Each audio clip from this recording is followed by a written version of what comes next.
The romanticization of this beautiful city, the history and the charm of Delhi. Well, all of this goes straight out of the window when it comes to dealing with one perennial problem, and that is the problem of air pollution. Delhi has been in international news for all the wrong reasons. We've been hitting headlines for being the most polluted city in the world. Today we are talking about air pollution in Delhi and the neighboring cities and towns. I'm Sneha Mordani. This is Health 360.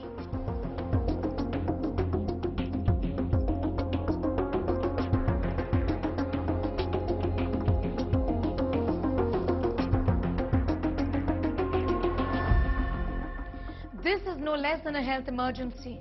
It's almost assuming epidemic proportions. People living not just in Delhi but also the national capital region and towns and cities of the Indo-Gangetic Plain battle air pollution. Now, it is not like COVID, which hit us from nowhere. It is rather shameful that we know about the problem, we know about the sources of air pollution, and we are not able to find a long-term solution. But what are the kind of adverse effects on health of people who are already vulnerable? Take a look.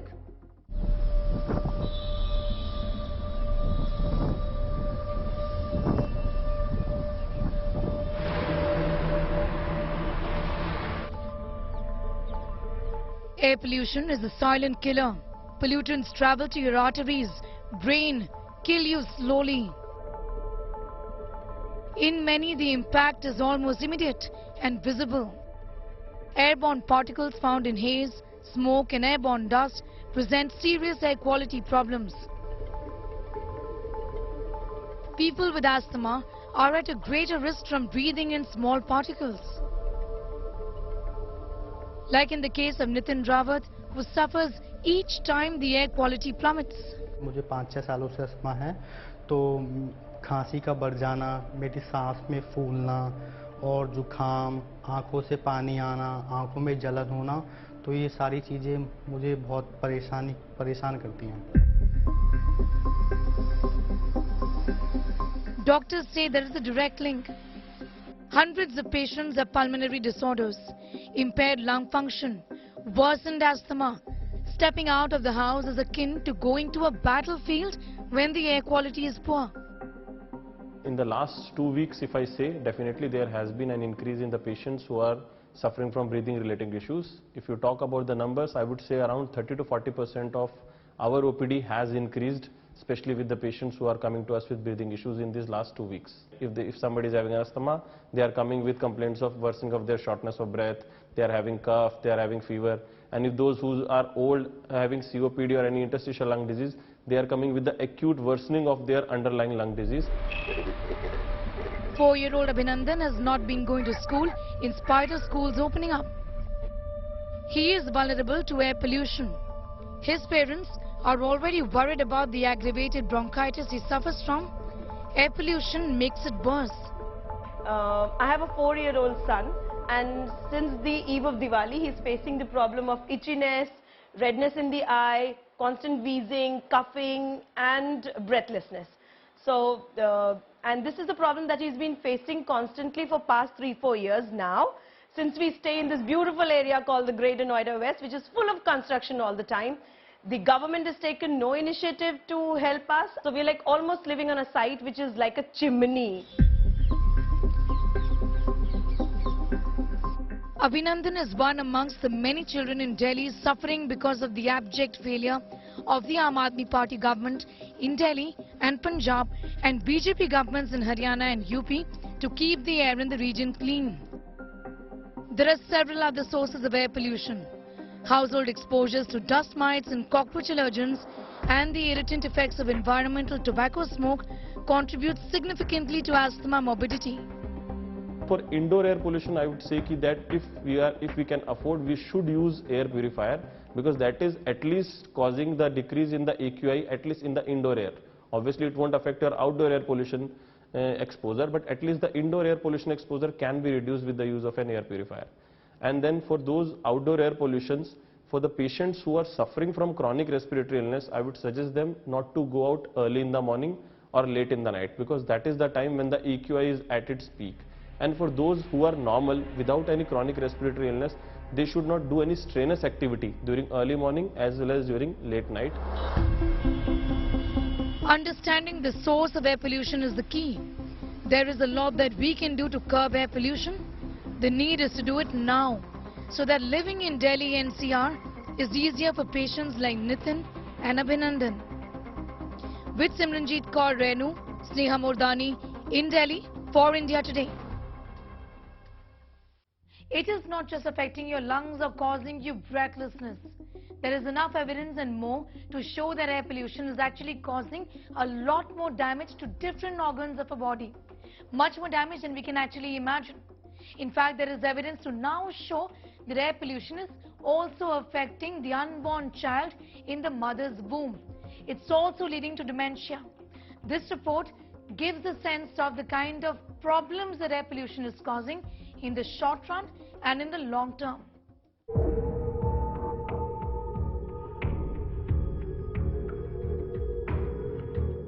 It is not just your eyes that are watering, or the disgusting stench of smoke in the air. It is not just the breathing difficulties you face at this time of the year. Long-time exposure to air pollution kills you silently, and this has been documented. Delhi-NCR's air quality continues to be in the very poor category, as the region's average air quality index stayed above 350. And it is not just Delhi. Most Indian cities have air which is not worth breathing. Here is why an air quality index of over 100 should alarm not just you, but also wake political decision makers from their slumber. It has gone way beyond worsening asthma and reducing lung capacity. Air pollution has reached the womb. Scientists find pollution is reaching babies in the womb and slashing boys' future sperm counts. You heard that right. We are harming unborn babies.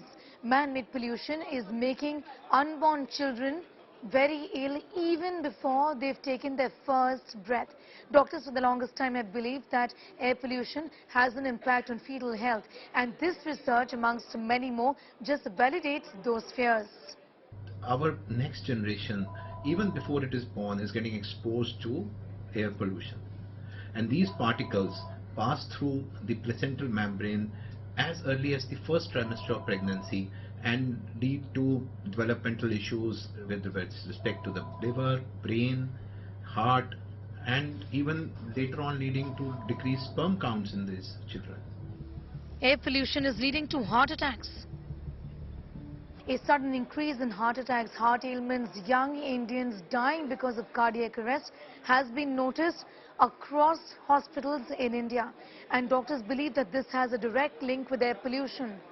There is enough research and more that points towards the direction that air pollution indeed is blocking our arteries. This is how. Increasing levels of pollution have harmful substances which then go into the lungs and from the lungs diffuse into the arteries. We have a higher risk of increase of 2% risk of admissions from heart attacks, admissions from heart failure, admissions from stroke. There is a possible link of air pollution with dementia. The Journal of Neurology says researchers have found the risk of dementia increased by 3% for every 1 microgram per cubic meter increase of fine particulate matter. It's no secret that pollution is reducing life expectancy. Air pollution is currently shortening the life expectancy of people in Delhi by 10 years, according to a new report from the University of Chicago. It is no secret that increase in air pollution has taken an extraordinary toll on both the quality and longevity of life in India. In New Delhi, Sneha Murdani for India Today. Let's now bust 2 myths for you. The first one, that air pollution in Delhi is only a winter problem. It actually isn't. If you're living in Delhi-NCR in this region, then you're breathing in filthy air right throughout the year. The second myth, the Delhi and NCR regions are the only ones that have pathetic levels of air pollution. That again isn't correct. The entire Indo-Gangetic plain is polluted. Cities and towns in this entire region are all battling pollution. Listen in to what experts have to say. Take a look at this report. In the wake of the air quality index reaching severe category in Delhi, धुंध और धुएं के cocktail ने एक बार फिर से दिल्ली की हवा को बेहद खतरनाक स्तर पर पहुंचा दिया है। schools will remain shut, but only from 1st to 8th standard. The air quality index right now here is 197. Some restrictions might just be lifted, is what we've been given to understand. All the spotlight on Delhi and its annual headache, air pollution.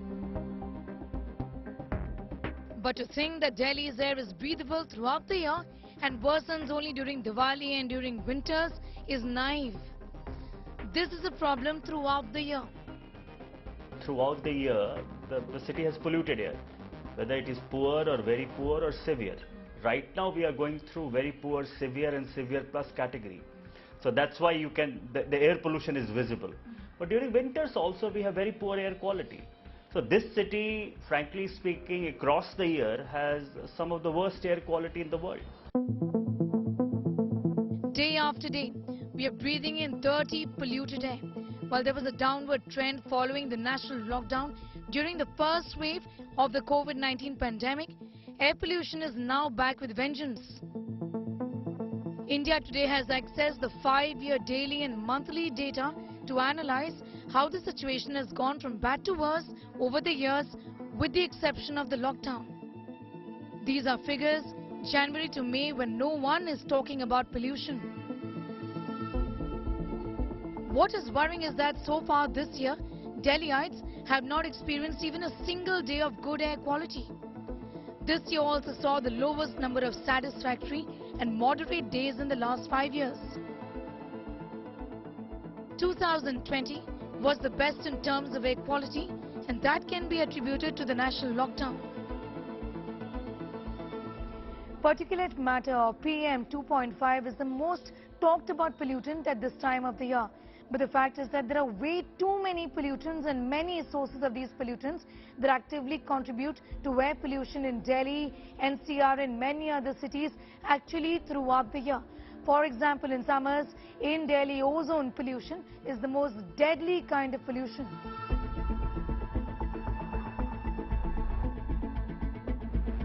The worry in this city today that in addition to the particulate levels, we also have these other gases that are raising their ugly heads, and ozone is one of them. And ozone is relatively a bigger problem during summer, but it's combustion sources that are very important today, and they are contributing much more, and they are more toxic, and they are not only toxic particles but also the toxic gases. So we have to take a more holistic approach, and we have to address this as a multi-pollutant and a multi-sector problem.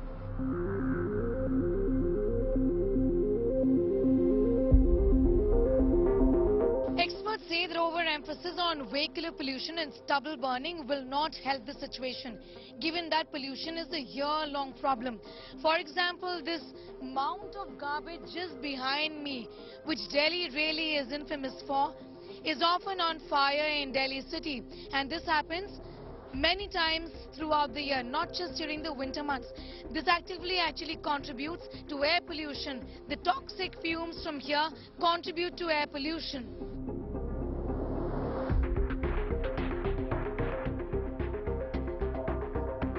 So imagine today if in this city we are able to collect only 50% of the household waste that we generate for proper disposal, right? The other half is therefore dumped somewhere, and more waste accumulates in the open, more prone it is to burning.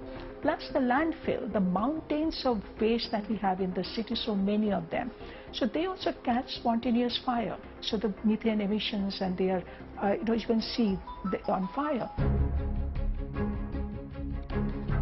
Also, while Delhi is in news for all the wrong reasons, the fact is that the city has company and is just one amongst the many towns and cities in the Indo-Gangetic plain battling air emergency. For example, Kanpur and Muzaffarnagar in UP, Bagpat, Vrindavan, many of these towns and cities are extremely polluted.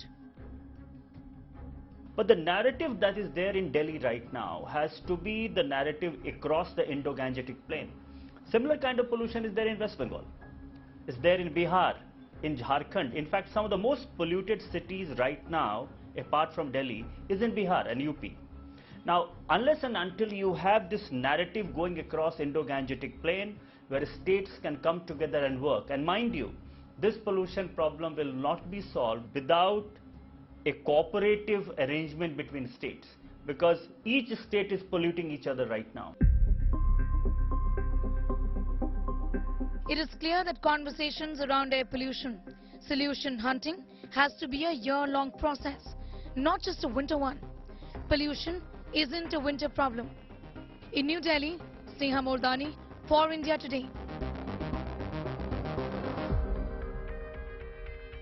It is no secret that conscious, sustainable living is the only way forward. The onus is very much on us, and not just on our politicians who come and go and often just point fingers at each other. There are lots of things that you and I can do to help our situation in protecting the environment, to ensure that we don't have to deal with this problem of air pollution and environmental problems year after year. I'm Vidhi. I am one half of the Trashy Sisters. My sister and I run this page on Instagram talking about sustainable living. So it covers basically everything, like reducing our single-use plastic and reducing our overall general waste and stuff like that.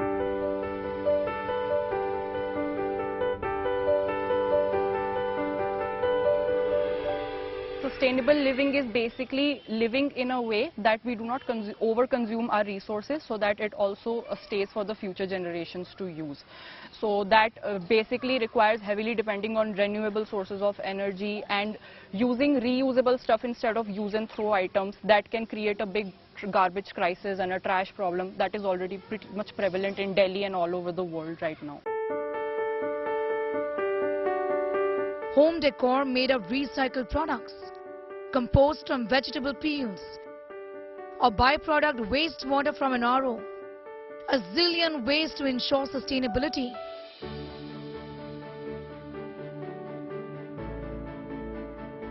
A flush tank basically releases like 15 or 20 liters of water in every flush. So if you add something to that tank so that the water doesn't fill up to 15 liters, you can save water from that also. So just these small simple things that you can do to waste water. And the Trashy Sisters are showing us how we can all live consciously. So whenever you wake up in the morning, the first thing that you use is probably your toothbrush, which is single-use plastic. So try to look at the things in your daily routine that are plastic and try to find alternatives to that. So for example, in our home, instead of using a plastic toothbrush, we use a bamboo one or a wheat straw one. Same thing goes with toothpaste. Instead of using a toothpaste tube, that is like multi-layered plastic which cannot be separated and recycled, we use toothpaste tablets instead of that. So these little things help reduce your waste. Vidya Adhikari and her sister Pritha are a living example of how conscious living can help us save the environment. So another thing that you can do to reduce your waste is composting. It's also pretty simple. You basically need a small bucket full of holes. So there are holes at the bottom. You can also poke holes at the side. And then basically what you need is take your food waste. It could be any kitchen waste. I'm using this. Layer your food waste with any brown item. Like basically you can use sawdust, you can use newspaper, you can also use sand. Many people use sand to make their compost. So what you're going to do is every day you're going to layer your food waste with this brown agent, and then eventually you're going to close the lid and keep it aside for like 30 days or 45 days. And at the end of which you're going to have this plant food that is compost. You can use it in your garden to fertilize your plants. When it comes to conversations around air pollution, experts say the onus is very much on us. That the Delhi government and the municipalities, for each of these sources, they have to tell us what is their plan to develop the infrastructure for waste collection, disposal, recycling, for public transport, walking, cycling, for giving access to clean fuel to people, eliminating dirty fuel in the industry, and we need to know that how that is unfolding throughout the year. There are many things that we can easily do. Reduce and recycle paper. Recycle more often. Save resources. Buy sustainable products. Decrease meat and dairy consumption. Only buy what you need. In short, embrace minimalism. With Simranjeet Kaur Renu in New Delhi, Sneha Mordani for India Today. There is no denying that we all need to look for long-term solutions to control air pollution. But there are stopgap measures that we all can be looking at. For example, how do we control pollution around us within our indoor settings? For example, you can begin by looking at dust control. Ensure cross ventilation. You can invest in indoor plants as well. Do away with using incense sticks and also cigarette smoking that adds a great deal to air pollution. You can invest in air purifiers as well, which have HEPA filters. Air purifiers on their own can add to pollution if they are in fact adding to ozone pollution. So here's what experts have to say when it comes to investing in the right kind of air purifiers. Listen in. That brings us to the end of this edition of Health 360. That was our in-depth on air pollution. Hope you found it informative and enjoyable. Thank you so much for joining. See you next time.